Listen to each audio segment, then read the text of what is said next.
घर बदल के देख लिया, घर में शांति नहीं आई। दुकान बदल कर देख ली, शांति नहीं आई। व्यापार बदल कर देख लिया, शांति नहीं आई। गाड़ी बदल कर देख ली, शांति नहीं आई। किसी ने कह दिया घर की दिशा चेंज कर लो, वो बदल ली।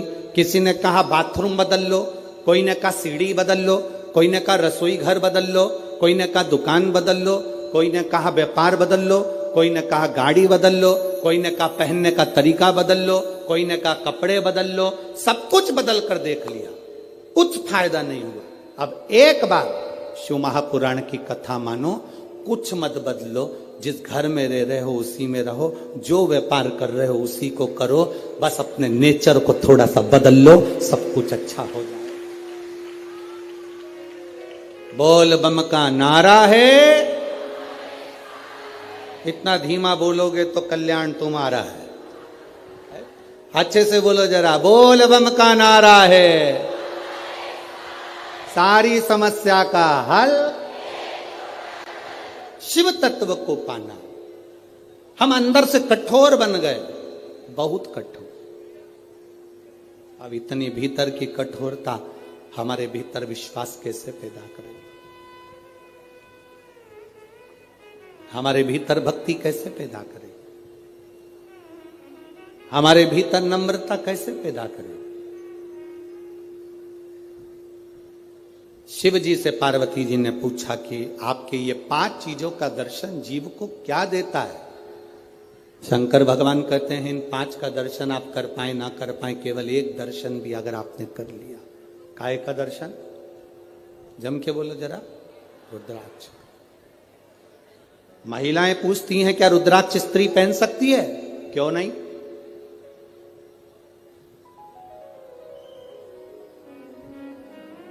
क्यों नहीं? क्या स्त्री भगवान शंकर के शिवलिंग का स्पर्श कर सकती है? क्यों नहीं?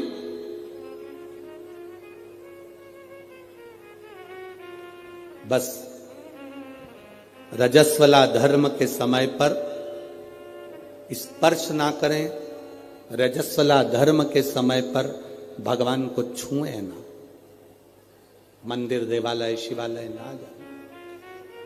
रजस्वला धर्म के समय पर भगवान के मंत्र का जाप करना नहीं छोड़ना, भगवान का नाम लेना नहीं छोड़ना।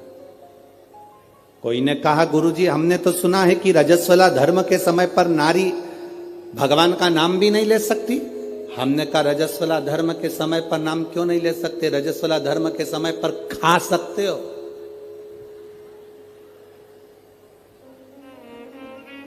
मोबाइल चला सकते हो, सेल्फी ले सकते हो, तो फिर भगवान का नाम क्यों नहीं ले सकते? कौन सी पुराण में लिखा है कि रजस्वला धर्म के समय पर भगवान का भजन नहीं करना चाहिए या नाम नहीं लेना चाहिए? रजस्वला धर्म के समय पर मालूम पड़े अगर कोई व्यक्ति मर रहा हो और प्राण छूट रहे हो, तो क्या वो भगवान का नाम नहीं लेगा? उसके मुख से भजन नहीं निकलेगा? अरे अंत समय प्रभु आना पड़ेगा, वचन दिया तो निभाना पड़ेगा। आए ना आए प्रभु कुटुंब कबीरा, अंत समय प्रभु आना पड़ेगा, वचन दिया तो निभाना पड़ेगा। अंत समय प्रभु आना पड़ेगा। शिव कथा कर रही है अंत समय में कौन सी घड़ी हमारी आखिरी है, कौन सा पल हमारा आखिरी है, कौन सा समय हमारा आखिरी है, किसको मालूम है साहब? किसको पता है? किसको मालूम?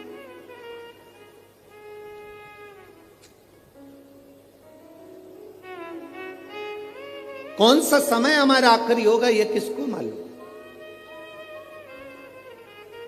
महाभारत के शाल्य पर्व में अध्याय नंबर 43 में, अध्याय नंबर 43 के 21 से लेकर 39 श्लोक में नमूची नाम के एक असुर का वर्णन आता है।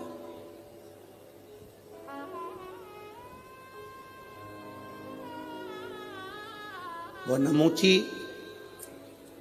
जिसका नाम था नमूची, एक ऐसा दैत्य नमूची जिसके भाई थे शुंभ और निशुंभ, जिसका भाई था मय दानव, जिसका भाई था रंभ और करम। शुंभ निशुंभ का भाई नमूची।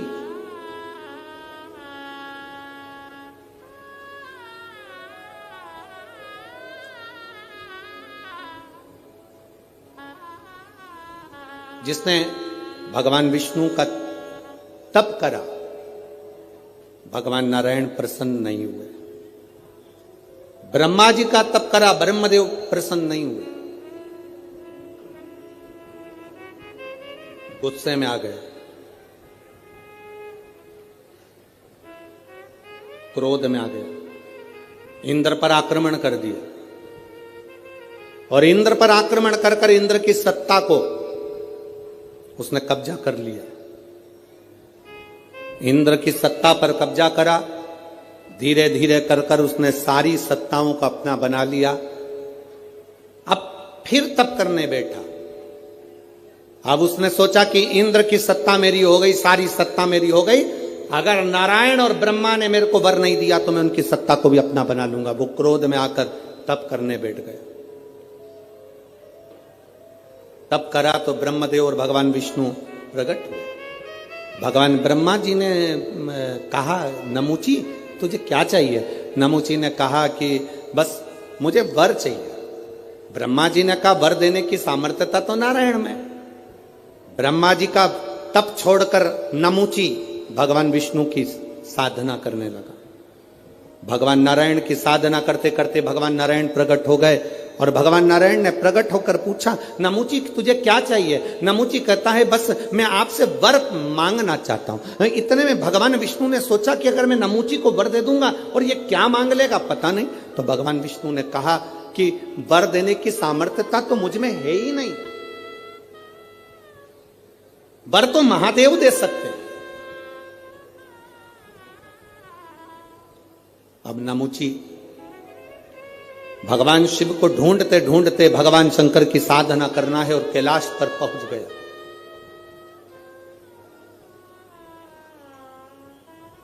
शुंभ निशुंभ का भाई, वो शुंभ निशुंभ जिसको मां दुर्गा ने मारा, वो शुंभ निशुंभ जिसका संहार मां देवी ने करा।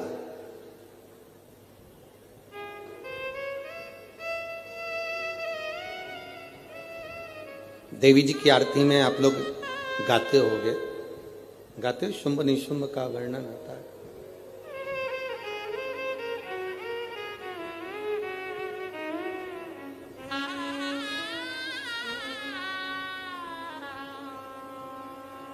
महाराज नमूची ने शंकर भगवान से वर प्राप्त करने के लिए नमूची चला। कैलाश पर पहुंचा तो देवादिदेव महादेव नहीं थे, माता पार्वती जी नहीं थी, ना शंकर थे ना पार्वती थी, दोनों गए हुए थे भ्रमण के ऊपर। प्रदोष का दिन, प्रदोष काल का समय, भगवान शंकर प्रदोष के दिन, प्रदोष काल में अपने भक्तों के घर पर नंदी के कान में जो बोल कर जाता है, शिवजी नंदी पर बैठकर उस भक्त के दरवाजे पर उसका कल्याण करने के लिए प्रदोष के दिन, प्रदोष काल में पहुंचते हैं। हर हर प्रदोष के दिन, प्रदोष काल में देवादिदेव महादेव उस शंकर के भक्त के घर जाते हैं जो भगवान नंदीश्वर के कान में कहकर जाता। नंदी के कान में जिसने कहा,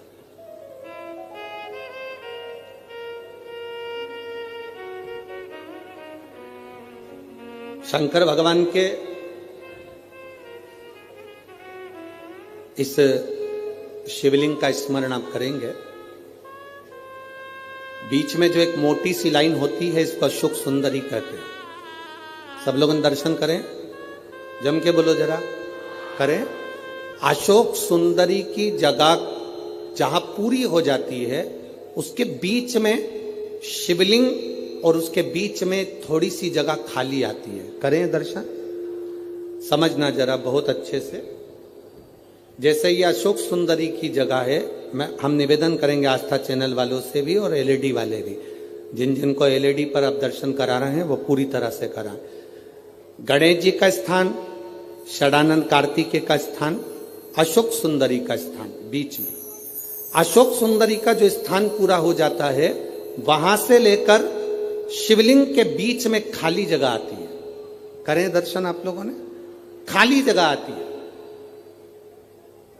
उस खाली स्थान की जो महत्वता है, ये जो अशोक सुंदरी से लेकर बीच में जो जगह है, ये भगवान शंकर की जो धर्म पत्नी है माता पार्वती, उनकी जो योगनियां हैं 64 योगनी, उनकी जो शक्ति पीठें हैं, उनकी जो सिद्धता है, उनकी जो सिद्धियां हैं, ये अशोक सुंदरी से शंकर के शिवलिंग के बीच में जो खाली जगह होती है, इस स्थान पर 64 योगनियां, देवियां, अष्ट सिद्धियां, नवनिधियां सब इस स्थान पर रहती है।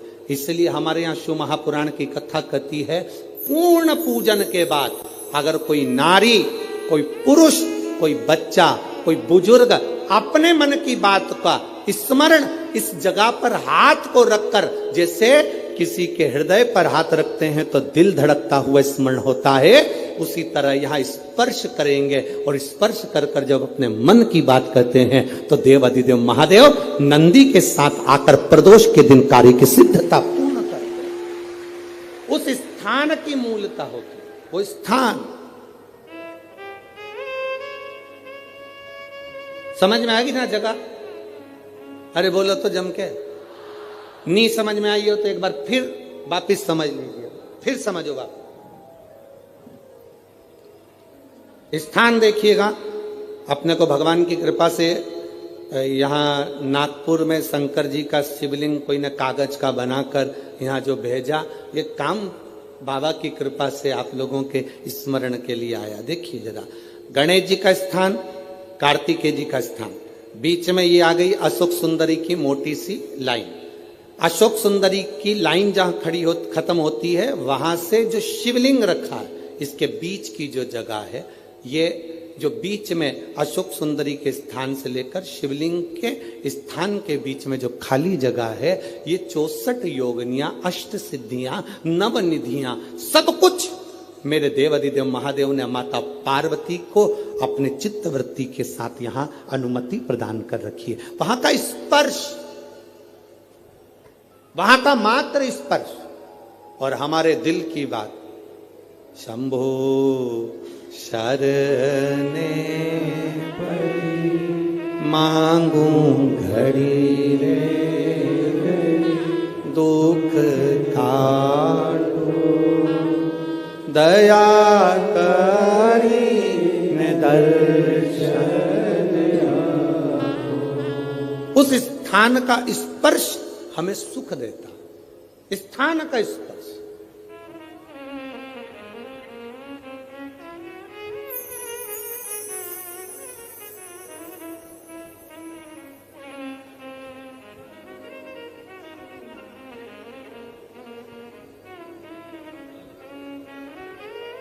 एक माँ ने एक पत्र लिखा है,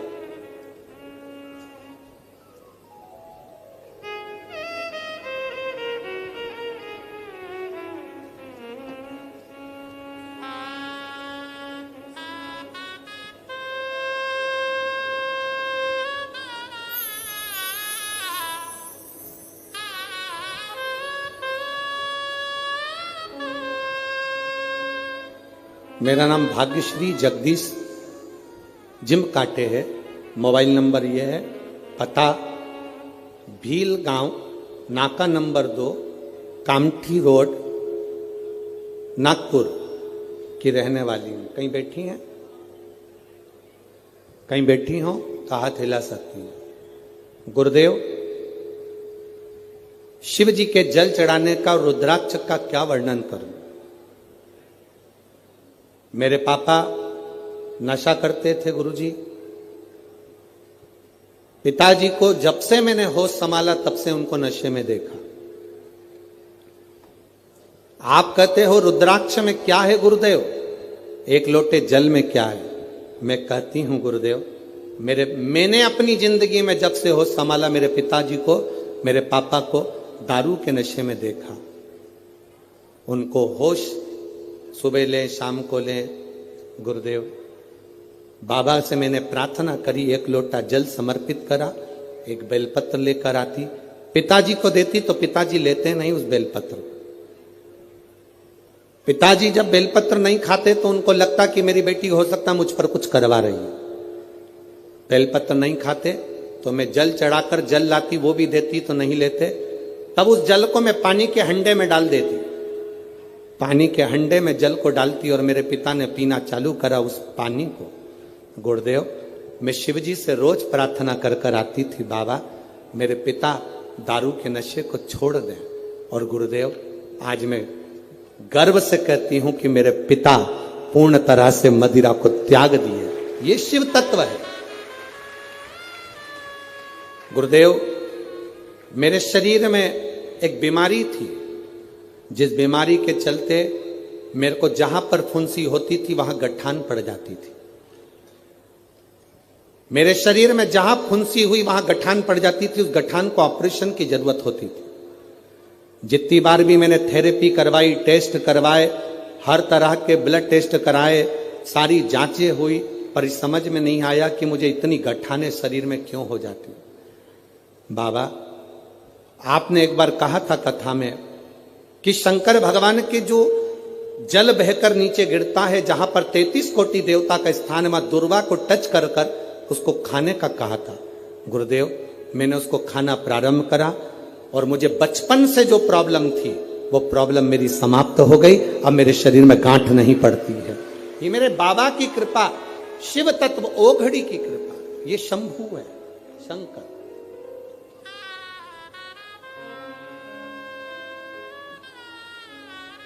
और शंभु शरणे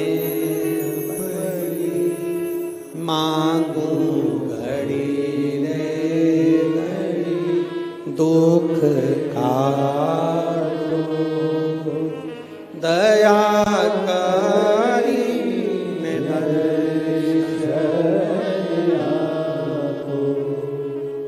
कुछ स्थान होते हैं जिस स्थान की बड़ी महत्वता होती है। हमारे जीवन के अंतर्गत कुछ स्थान ऐसे होते हैं जिन स्थानों की महत्वता। अब आप लोगों को अगर बोलें और आप उसका स्मरण, जैसे आपको कहा कि शिवलिंग के यहां स्थान है जिसकी मूलता, भागवत जी हो ना, अगर कहीं भागवत हो रही हो, राम कथा हो रही हो, तो तुम व्यासपीठ के चारों तरफ कहीं पर भी घूम लो, फिर लो, तुम्हारी मर्जी, तुम्हारा मन। पर शिव महापुराण की कथा जब चलती है, व्यास जी महाराज अगर शिव महापुराण के इस व्यास पीठ पर, कोई भी व्यास जी अगर शिव पुराण की पीठ पर बैठ गए,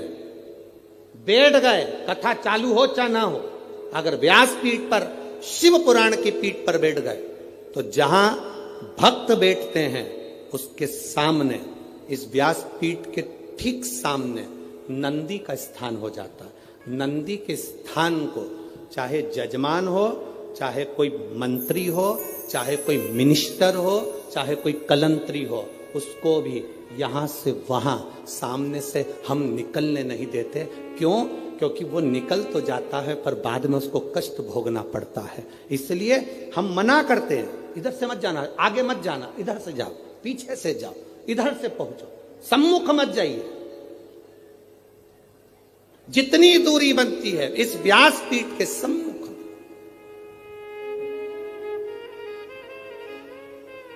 अब उसको समझने वाला समझ नहीं पाता, इसलिए हम जब साउंड वाला साउंड लगाता है, बक्से वाला बक्सा लगाता है, तो हम उससे कह देते हैं यहां से यहां तक पैक कर दो, ये नंदी की जगह पर कोई के चरण ना पड़ जावे।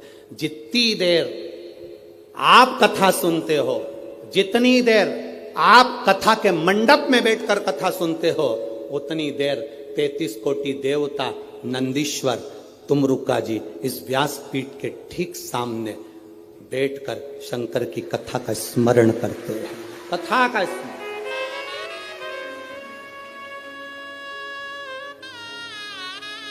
उतनी देर शिव भक्ति का स्मरण वो कर रहे होते हैं। एक चित्त वृत्ति में वो रहना,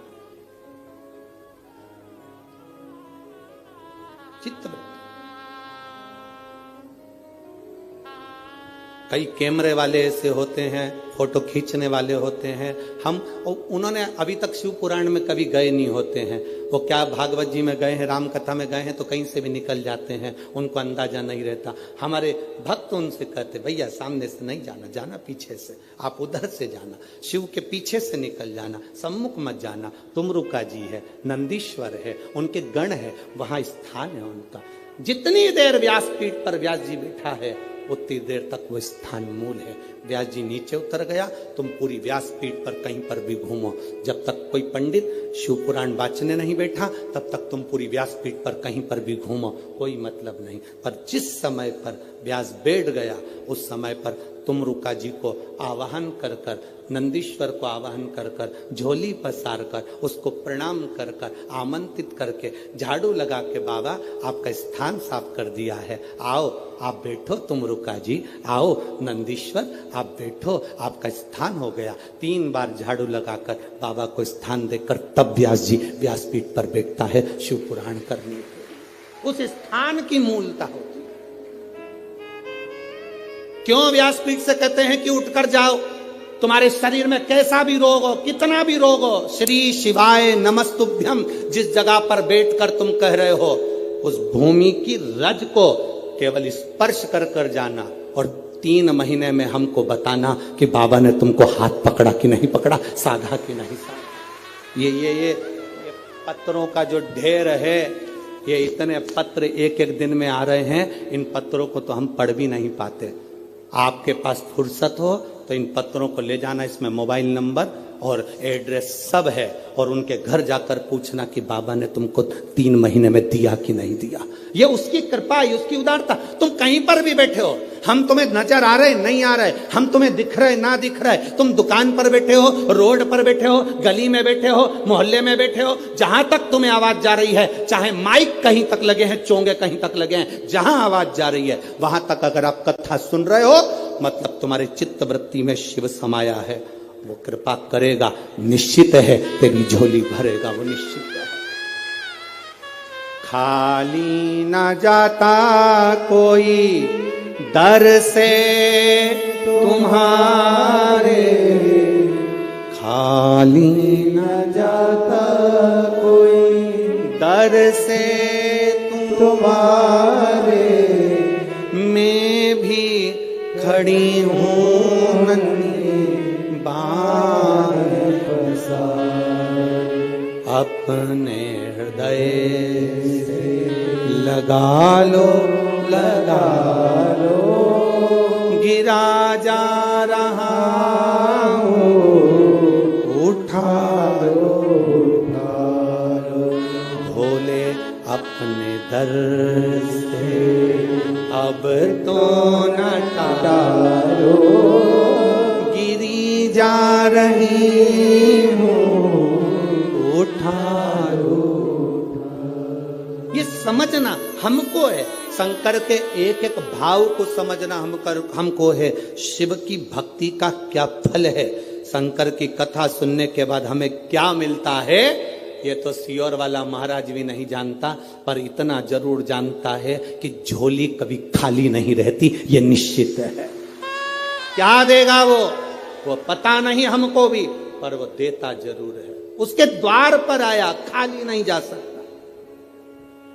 ब्रह्मा ब्रह्मलोक में रहते हैं, भगवान विष्णु वैकुंठ लोक में रहते हैं, शंकर भगवान मृत्यु लोक में रहते हैं। जो बहू पूना में रह रही है और तुम नागपुर में रह रहे हो, तुम्हारी तबीयत खराब होगी तो पूना वाली इतनी जल्दी नहीं आएगी जो बहू तुम्हारे पास रह रही होगी वो दौड़ कर आ जाएगी। उसी तरह ब्रह्मा ब्रह्मलोक में, भगवान विष्णु वैकुंठ लोक में, इंद्र इंद्र लोक में रहते हैं, देवता देवलोक में रहते हैं, पितर पितर लोक में रहते हैं। मेरा शंकर इस भूमंडल पर रहता है, बुलाओगे दौड़ कर आएगा, तुरंत आएगा। वो कैलाश अधिपति शंकर है जो कंकर कंकर में बसा हुआ है। उसको जिसने पहचान लिया वो जिंदगी में सब कुछ पा गया। जो अहंकार में फूल गया, अपनी अभिमत्ता में फूल गया, अपने अहम में फूल गया, एक दिन ककड़ी और भुट्टे की तरह कटकर बाहर फेंका गया। अपनी अभिमत्ता को त्याग कर जिसने शिव को जान लिया उसकी जिंदगी संवर गई है। जिसने पहचान लिया देवाधिदेव महादेव, जो जान गया शंकर को, उसकी जिंदगी बन गई। जो नहीं जाना वो गया, वो गया। कितने दिन की शिव पुराण थी नागपुर में? अरे बोलो तो जम के 5 दिन की। आज कौन सा दिन हो गया?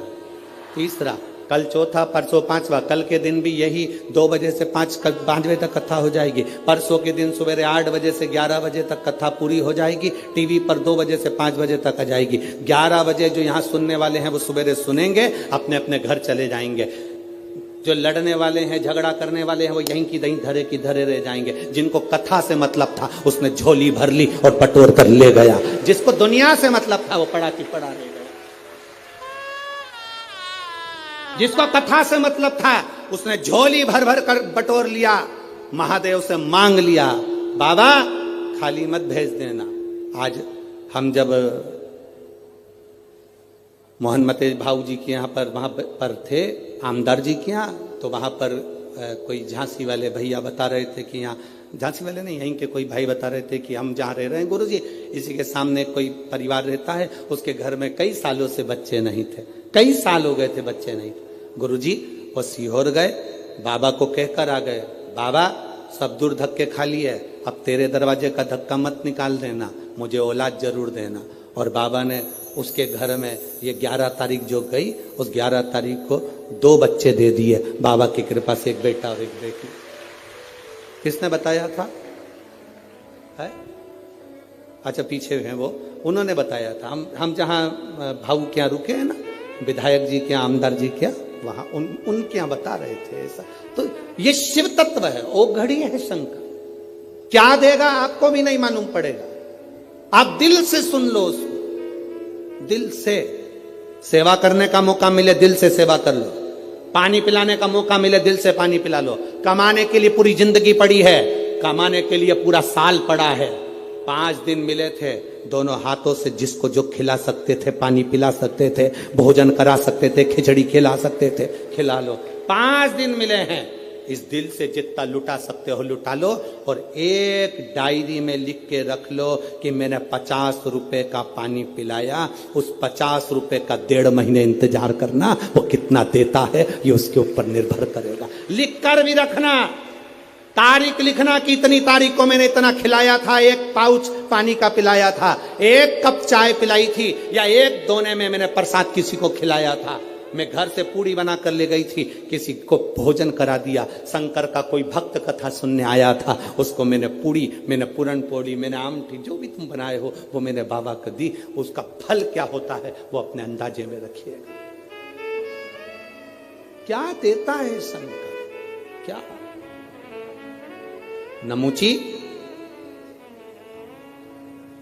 नमूची शिव की।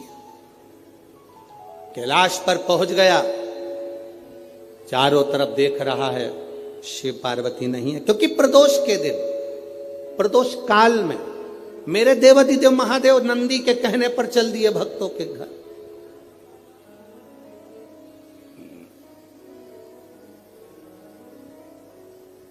प्रदोष काल, प्रदोष के दिन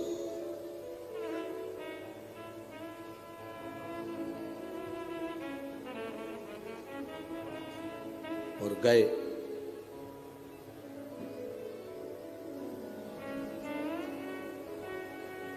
नमुची ने वहां पहुंचकर क्या देखा कि शंकर भगवान तो नहीं है, पार्वती भी नहीं है, गणेश भी नहीं है, षडानंद कार्तिकेय भी नहीं है।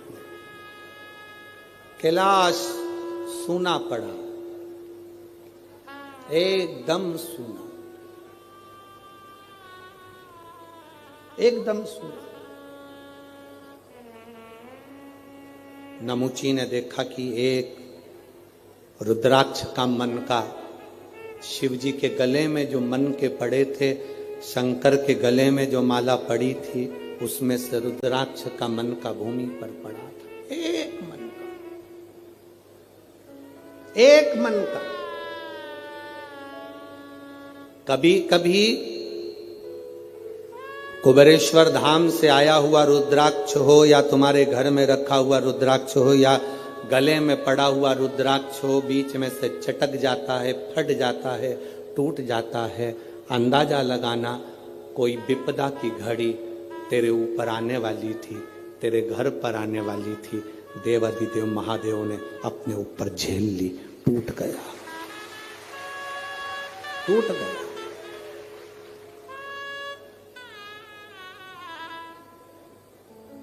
रुद्राक्ष और शंकर का शिवलिंग कभी खंडित नहीं होता। मालूम है आपको? आपको मालूम है कि नहीं? रुद्राक्ष और शंकर का शिवलिंग कभी खंडित नहीं होता। टूट गया तो भी जोड़कर उसको रखा जाता। शंकर का शिवलिंग बीच में से टूट गया तो भी विसर्जन नहीं होता। शंकर का शिवलिंग तो भी पूज्य है। 1000 टुकड़े भी हो जाए उस शिवलिंग के तो भी उसकी पूजन होगी। 25,000 टुकड़े भी शिवलिंग के हो जाएं तो भी उसकी पूजन होगी, क्योंकि शंकर के टुकड़े टुकड़े हो जाएं तो भी शंकर कभी समाप्त नहीं होता। वो एक एक कंकर में, कण में शंकर होता है। घर में रखा हुआ शिवलिंग का टुकड़ा भी हो जाए तो यह नहीं कहा जाता कि मेरा शिवलिंग खंडित हो गया। ना ना, शंकर भगवान ने कृपा कर कर अगर 2 टुकड़े हुए हैं तो शिव पार्वती दोनों आनंद के साथ बैठे हैं। अगर ज्यादा टुकड़े हो गए तो मेरे महादेव सहस्त्रेश्वर शिवलिंग बनकर, हजारों शिवलिंग बनकर बैठ गए। वो सहस्त्रेश्वर महादेव बन गया, सहस्त्रेश्वर महादेव के रूप में विराजित हो गया। दूसरी कोई मूर्ति हो, खंडित हो गई, टूट गई तो वो खंडित कहलाती है। दूसरे देवता की मूर्ति होगी, टूट गई, खंडित कहलाती है। पर शंकर भगवान का शिवलिंग अगर खंडित हो भी गया, टूट भी गया तो वो खंडित नहीं कहलाता, वो खंडित नहीं कहलाता। एक एक कण कण में शंकर है, जितने टुकड़े हो रहे हैं उसमें भी शिव है, वो खंडित नहीं। हिमाचल प्रदेश में बिजली महादेव, आप लोगों में से किसी ने दर्शन करें? मनाली में बिजली में करें आप लोग, और कोई ने भी करें? मनाली में बिजली महादेव, मनाली में बिजली महादेव के ऊपर बिजली गिरती है आकाश की, महादेव के टुकड़े हो जाते हैं। कभी नेट पर सर्च करना, छोटे छोटे टुकड़े महादेव के बिजली गिरने से पूरे महादेव के टुकड़े टुकड़े हो जाते हैं, बिजली महादेव। तब पूरे नगर में सूचना दी जाती है कि आज बिजली महादेव पर बिजली गिर गई, महादेव के टुकड़े हो गए, महादेव को वापिस जोड़ना है। पूरे गांव से मक्खन एकत्रित करा जाता, माखन ले जाकर ऊपर एक साधारण सा परिवार जिसकी मर्जी हो, जो सब दूर भिक्षा मांगकर माखन एकत्रित कर ले, वो लेकर पहुंच जाता। शिव जी के टुकड़े उठाता है, उसको माखन से जोड़ता रहता, पूरा दिन उसको मक्खन से भगवान शंकर को जोड़ने में लग जाता है। 1 लोटा जल देवाधिदेव महादेव का नाम लेकर वो डालता है, मक्खन पूरा की पूरा पिघल जाता है, शिवलिंग जुड़ जाता है, वो शिवलिंग वापिस निर्माण हो जाता है। वो बिजली महादेव साल में 2 से 4 बार बिजली महादेव पर बिजली गिरती है, और साल में 4 बार बिजली महादेव टूट कर गिरते हैं। कभी कुल्लू मनाली जाएं तो दर्शन कर कर आना बिजली महादेव का, जिनके टुकड़े टुकड़े हो जाते हैं। तो जोड़ा जाता, उनको जोड़ते। कभी अगर समय मिले आपके पास में तो कभी स्मरण करिएगा बिजली माँ। शिव सरल, शिवानंद।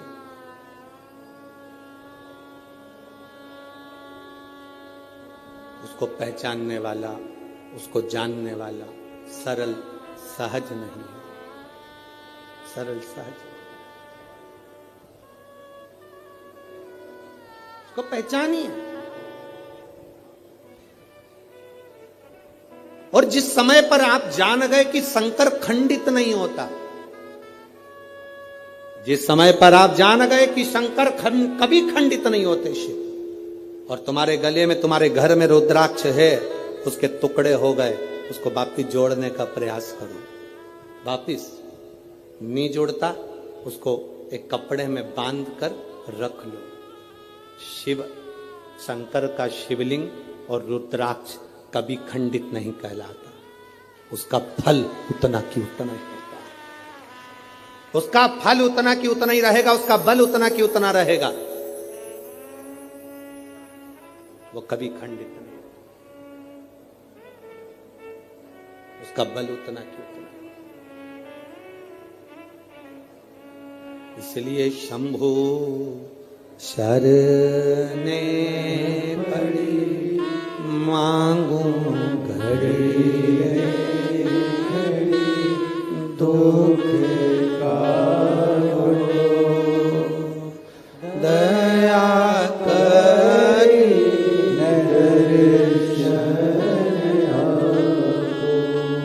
उसका फल कभी समाप्त नहीं होता।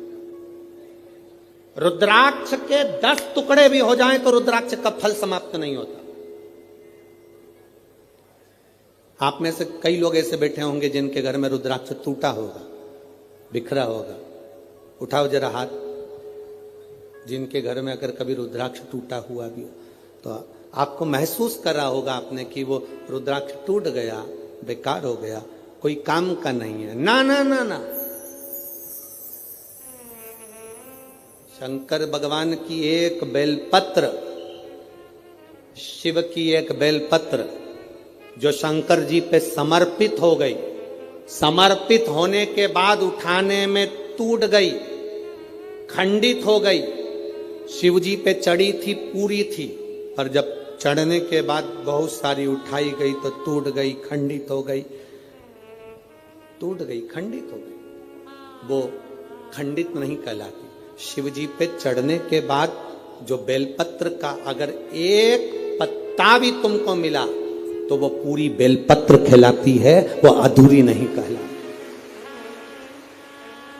शंकर भगवान पर चढ़ने के बाद अगर बेलपत्र का एक पत्ता भी तुमको मिला है तो वो खंडित नहीं, वो पूर्ण है, वो पूर्ण है।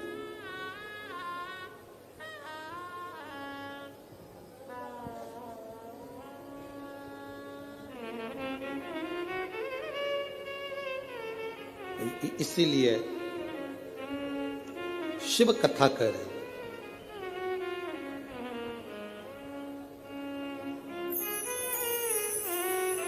शिव महापुराण की कथा कर रहे हैं। नमूची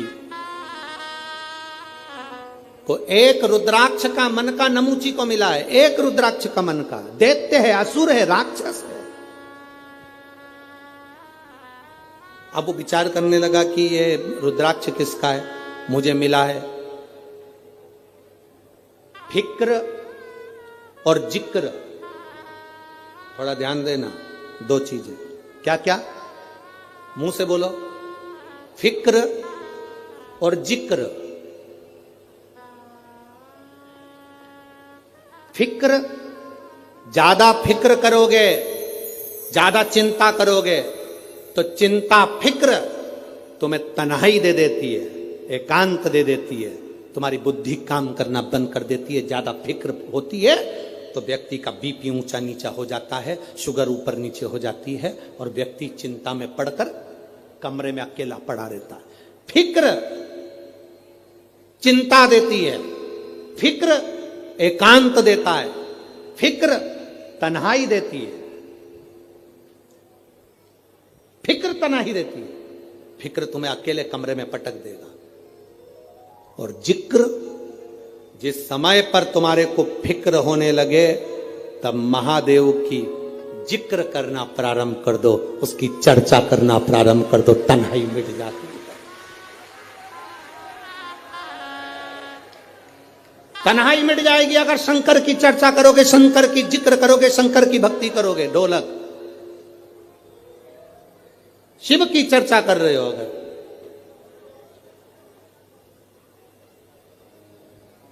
शंकर की अगर चर्चा करो, फिक्र और जिक्र में अंतर है। फिक्र तनाही देगा, जिक्र तनाही से निकाल देगा। फिक्र बीमार कर देगा, जिक्र शंकर का तुम्हें महामृत्युंजय का रस तत्व देकर उभार देगा। जिक्र आज सबसे बड़ी अगर कुछ बहुत बड़ा अगर टेंशन है ना लोगों को, लोग आज के समय में, अब यहाँ पर बहुत सारे लोग बैठे हैं, हम बात कहेंगे तो लोगों को लगेगा गुरुजी ऐसा बोल देते हैं, पर आज प्रत्येक समाज के व्यक्ति को अपनी अपनी समाज की फिक्र है। जाति में आज के व्यक्ति को बांट दिया गया है। मैं ब्राह्मण, मुझे ब्राह्मण समाज की चिंता है। मैं वैश्य, मुझे वैश्य समाज की चिंता है। मैं क्षत्रिय, मुझे क्षत्रिय समाज की चिंता है। मैं शूद्र समाज की चिंता है। हर व्यक्ति ने आज के समय को जाति में लोगों ने बांट दिया। सबको अपनी अपनी समाज की, अपनी अपनी जाति की चिंता है, पर किसी को मेरे इस धर्म की, सनातन धर्म की चिंता नहीं है कि हम एक हैं। ये ब्राह्मण, ये क्षत्रिय, ये वैश्य, ये शूद्र, हम बांट रहे हैं। अगर तुम्हें फिक्र होना चाहिए तो अपने सनातन धर्म की, अपने धर्म की होना चाहिए। एक के लिए नहीं, हमें सबके लिए जीना है। सर्वे भवन्तु सुखिनः का ये पाठ हमने पढ़ा है। सनातन धर्म का पाठ हमने पढ़ा है। हम जातियों में बट रहे हैं। एक जरा सा केवल जरा सी अपनी शान सत्ता बढ़ाने के लिए